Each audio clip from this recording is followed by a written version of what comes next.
Untuk membahas lebih jauh mengenai happy hypoxia, kita akan tanyakan langsung kepada Dr. Agus Dwi Susanto, Ketua Departemen Paru, Fakultas Kedokteran Universitas Indonesia, Rumah Sakit Persahabatan. Selamat siang, Dr. Agus.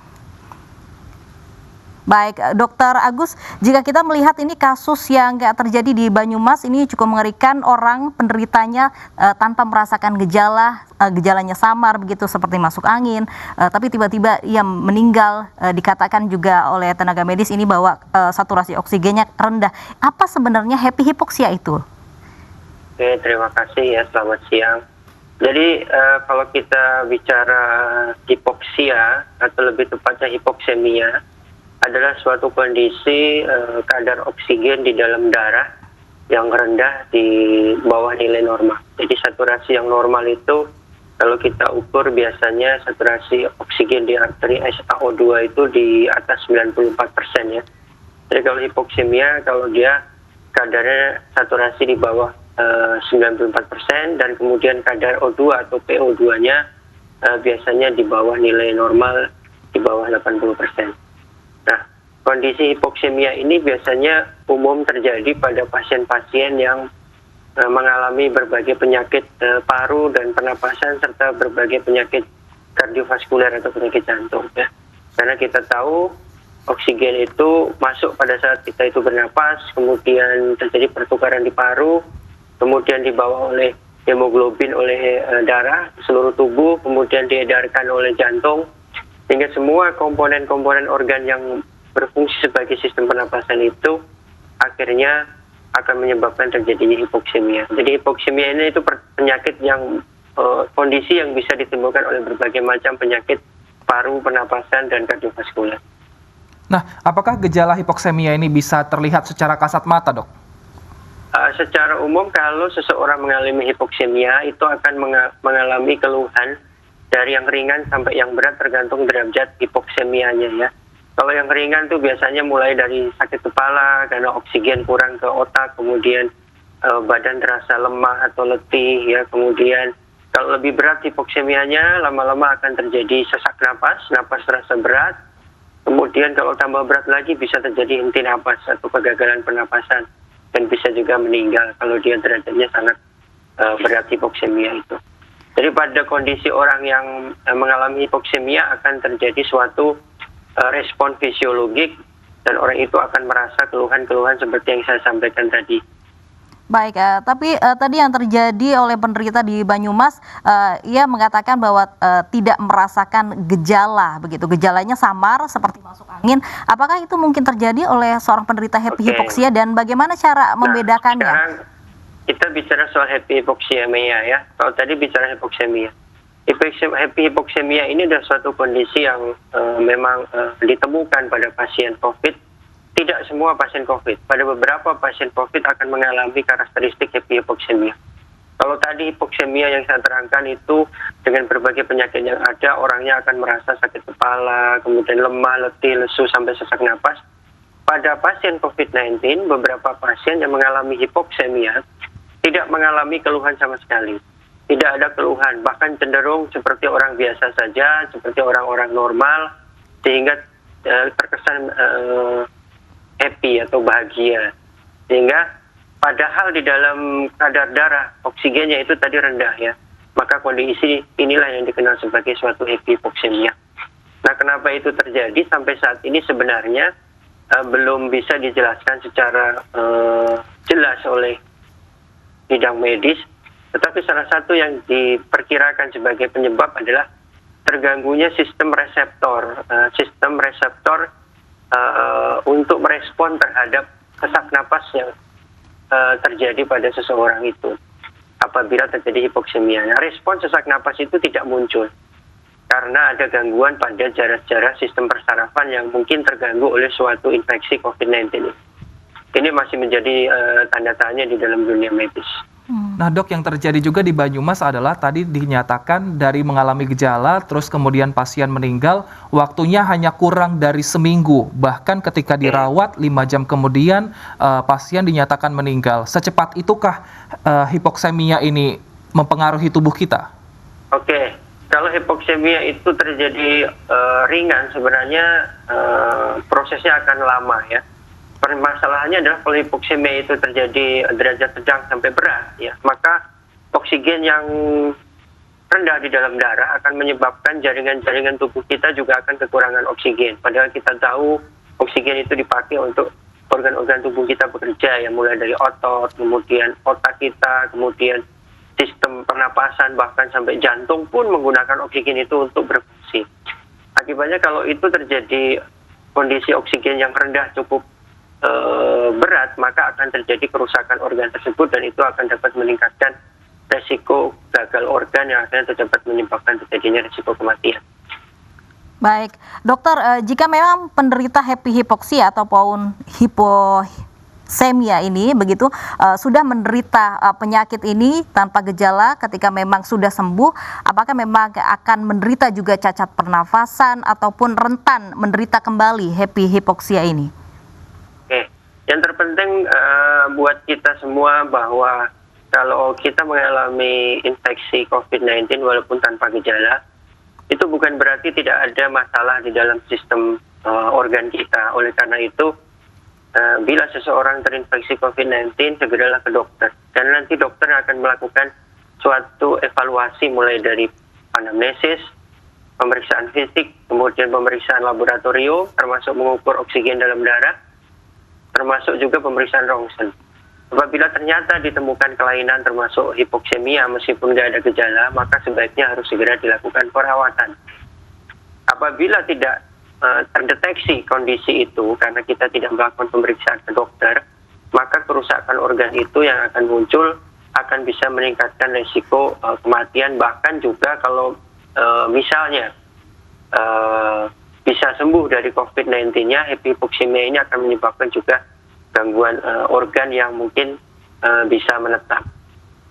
Nah, itu kan berarti diketahui jika kita periksa ke dokter. Tapi Kak, adakah mungkin misalnya kita cek tensi, kemudian ternyata tensi kita rendah, itu apakah juga bisa dilakukan untuk mengetahui deteksi dini hipoksemia itu, Dok?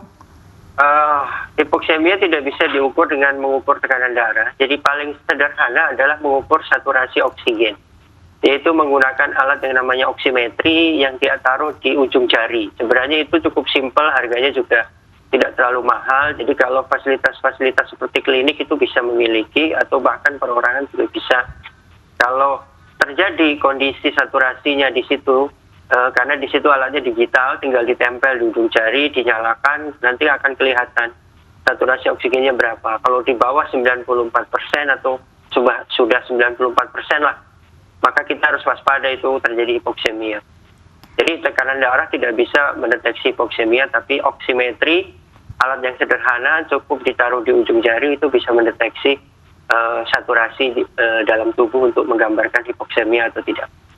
Baik, dokter, kalau memang dengan tes yang memang sudah berjalan, tes COVID-19 seperti rapid test, swab test, apakah itu juga bisa meminimalisir penderita tanpa gejala COVID-19 ini? Pemeriksaan swab test kan hanya untuk mendeteksi COVID-19 saja. Sedangkan untuk mendeteksi beratnya severity dari COVID-19 itu perlu pemeriksaan penunjang. Kita tahu severity dari COVID-19 ini dari tanpa gejala, ringan, sedang, berat, sampai kritis. Ada 5 grading ya. Untuk tahu gradingnya itu, seseorang COVID-19 harus dilakukan pemeriksaan tambahan selain swab ya, seperti pemeriksaan laboratorium, pemeriksaan oksigen darah, pemeriksaan rongsen atau CT scan, itu untuk tahu grading. Sehingga untuk menentukan grading itu perlu penambahan pemeriksaan.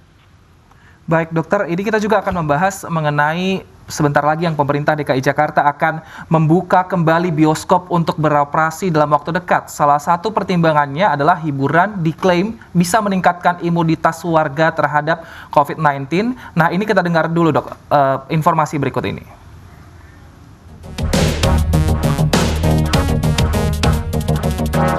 Setelah dilarang beroperasi karena pandemi COVID-19, pemerintah akan mengizinkan bioskop beroperasi dalam waktu dekat. Satgas Penanganan COVID-19 mengatakan pembukaan kembali bioskop telah dikaji. Selain itu, dibukanya hiburan ini dinilai bisa meningkatkan imunitas warga menghadapi COVID-19. DKI Jakarta menjadi salah satu daerah yang akan membuka kembali bioskop yang tinggal menunggu waktu. Pelaku industri pun ditekan untuk menerapkan protokol dan regulasi, jika melanggar usahanya akan ditutup. yang nanti tidak mengikuti protokol kesehatan, maka langkah yang dilakukan DKI cukup sederhana, yaitu menutup kegiatan usahanya. Di lobi itu ada bangku panjang-panjang, itu juga kita batasi. Ya biasalah, standar lah di mana-mana ya, satu duduk, isi satu diisi langit, kosong dan sebagainya. Di dalam kan juga begitu. Itu disiplinnya di dalam. Untuk di dalam penonton tetap pakai masker. Tetap itu. Kalau nggak Wajib kita gitu ya? tegur, nggak mau tegur kita suruh pulang aja. Balikin duitnya kalau perlu. Berarti makan minum nggak boleh di dalam. Katanya kan nggak boleh, tapi kita kan lihat keputusannya itu kan di tangan pemerintah. Kita ikut aja. Kebijakan dibukanya bioskop telah dikaji dari berbagai sisi dan mencontohi 47 negara yang telah membuka bioskop di tengah pandemi. Dibukanya kembali bioskop di Indonesia bisa berpotensi besar dalam menambah angka penularan virus COVID-19. Dengan demikian, pihak bioskop harus melakukan pengawasan dan pemeriksaan lebih ekstra lagi. Pengelola bioskop wajib mentaati sejumlah protokol, di antaranya mengatur jarak pengunjung mulai dari antrean masuk dan keluar gedung bioskop hingga jarak kursi antar penonton saat di dalam studio bioskop. Selain itu, usia pengunjung dibatasi. Pengunjung yang diizinkan masuk berkisar dari usia 12 tahun hingga 60 tahun. Balita dan manula dilarang masuk dan menonton di gedung bioskop. Penonton juga dipastikan harus sehat sebelum masuk ke wilayah gedung bioskop. Untuk pemutaran film, durasi dibatasi hanya maksimal 2 jam. Pengunjung juga wajib selalu mengenakan masker dan diimbau tidak makan dan minum selama pemutaran film. Pengelola juga diwajibkan menjual tiket secara online dan wajib menyediakan perlengkapan protokol kesehatan seperti tempat cuci tangan, pengukur suhu, hand sanitizer, dan wajib menjamin pelaksanaan protokol kesehatan di lingkungan gedung bioskop. Sementara ratusan pakar menyebut virus corona COVID-19 bukan hanya menular lewat droplet atau percikan air liur, tetapi juga bisa menular lewat airborne atau di udara. Organisasi Kesehatan Dunia WHO telah mengkonfirmasi penularan virus corona SARS-CoV-2 penyebab COVID-19 bisa menular melalui udara atau transmisi airborne. These are fields of research that are really growing and for which there is some evidence emerging but is not definitive. And therefore, the possibility of airborne transmission in public settings, especially in very specific conditions, crowded, closed, poorly ventilated settings that have been described cannot be ruled out. Maka dibukanya bioskop juga harus dipertimbangkan karena dalam penelitian preliminari studi Departemen Mikrobiologi Klinik FKUI menemukan 22% pasien COVID-19 adalah tanpa gejala atau asimptomatik, sehingga tidak menutup kemungkinan COVID-19 bisa menular meski protokol kesehatan dijalankan secara ketat. Diharapkan semua lini telah menjalankan protokol kesehatan serta jika tidak penting jangan keluar rumah. Tim Liputan iNews melaporkan. Bioskop dibuka alasannya agar warga senang, kemudian imunitas meningkat. Tapi di saat seperti ini, tepatkah keputusan ini, Dok? Oke, terima kasih. Untuk masalah pembukaan bioskop ini, tentunya pemerintah harus memperhatikan banyak masukan dari ahli-ahli, baik ahli bidang medis, termasuk juga ahli kesehatan masyarakat, dan juga ahli-ahli tentang tata udara ruangan, karena nanti menyangkut bagaimana ruangan di dalam gedung bioskop itu ya. Kalau dilihat dari peningkatan kasus yang terjadi di Indonesia secara umum dan kemudian persyaratan tentang adaptasi kebiasaan baru atau new normal dari WHO, sebenarnya kalau nilai-nilai yang ada tersebut belum tepat dikatakan kita bisa menjalankan suatu new normal saat ini, karena nilai-nilai tersebut tidak terpenuhi sepenuhnya ya saat ini ya. Nah sekarang menyangkut upaya yang dilakukan oleh pemerintah daerah untuk membuka bioskop, saya sebagai dokter spesialis paru tentunya menghimbau supaya hal tersebut dipikirkan apakah sudah melihat aspek benefit dan juga aspek kerugiannya. Berapa besarnya keuntungannya apa yang bisa didapat, kemudian kerugiannya apa yang bisa didapat. Karena kita tahu betul bahwa penularan pada COVID-19 ini meliputi 3 aspek. Yaitu satu bisa menular lewat droplet dalam jarak 1-2 meter. Kemudian bisa menular lewat kontak tidak langsung dari benda-benda yang terkontaminasi. Artinya di dalam gedung-gedung bioskop itu semua benda juga bisa terkontaminasi apabila ada seseorang positif dan itu bisa terpegang oleh orang lain. Sehingga kemudian orang lain bisa memegang area muka kemudian terinfeksi. Dan yang paling krusial adalah bagaimana penularan airborne di ruang tertutup. Karena WHO sendiri sudah menyatakan bahwa airborne atau penularan lewat udara itu bisa terjadi apabila ruangan tertutup dengan ventilasi yang tidak baik. Oleh karena itu ruangan bioskop harus betul-betul dinilai. Layakkah ruangan itu dan sudah terpenuhi dari aspek tata udara yang memenuhi kriteria untuk ventilasi yang baik, ya. Karena itu harus betul-betul dipikirkan. Baik, oke. Dr. Agus, tapi wacana pembukaan bioskop ini sudah diutarakan pemerintah ke publik. Jadi apa yang harus dipersiapkan protokol kesehatan dari pihak bioskop, dokter?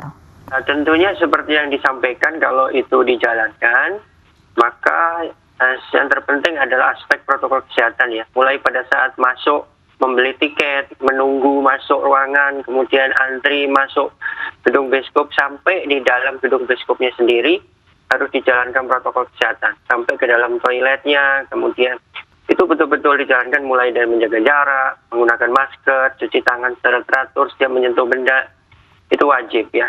Kemudian yang berikutnya adalah gedung bioskop harus memberikan informasi sebetul-betulnya dan sebenar-benarnya bagaimana sistem ventilasi udara di dalam ruangannya supaya betul-betul bisa terjaga risiko penularan airborne itu tidak terjadi. Dan yang terakhir adalah bagaimana juga protokol kesehatan pada saat keluar dari gedung bioskop. Itu harus dijalankan. Ya. Nah, yang penting yang terakhir adalah bagaimana punishment, ya, reward and punishment atau evaluasi dan juga yang harus dilakukan oleh pemerintah daerah. Karena apabila ada pelanggaran kasus terhadap sistem protokol yang ada, kemudian kriteria yang tidak terpenuhi di dalam gedung bioskop tersebut, tentunya pemerintah daerah harusnya dapat tegas untuk memberhentikan kegiatan pemutaran di gedung tersebut. Nah, itu yang harus dilakukan pengusaha dan juga pemerintah daerah. Apa yang harus dilakukan oleh penonton nantinya, Dok? Ya, penonton harus menjalankan protokol kesehatan sesuai yang sudah dibuat oleh panduan yang ada ketika menonton bioskop, itu sudah harus dijalankan, termasuk dilarang berbincang-bincang di dalam gedung bioskop, tidak boleh melepas masker, kemudian tidak boleh makan dan minum. Itu adalah hal yang sudah ditetapkan tentunya. Tentunya nanti di dalam gedung bioskop harus ditulis betul apa yang harus dilakukan, yang boleh dan yang tidak boleh.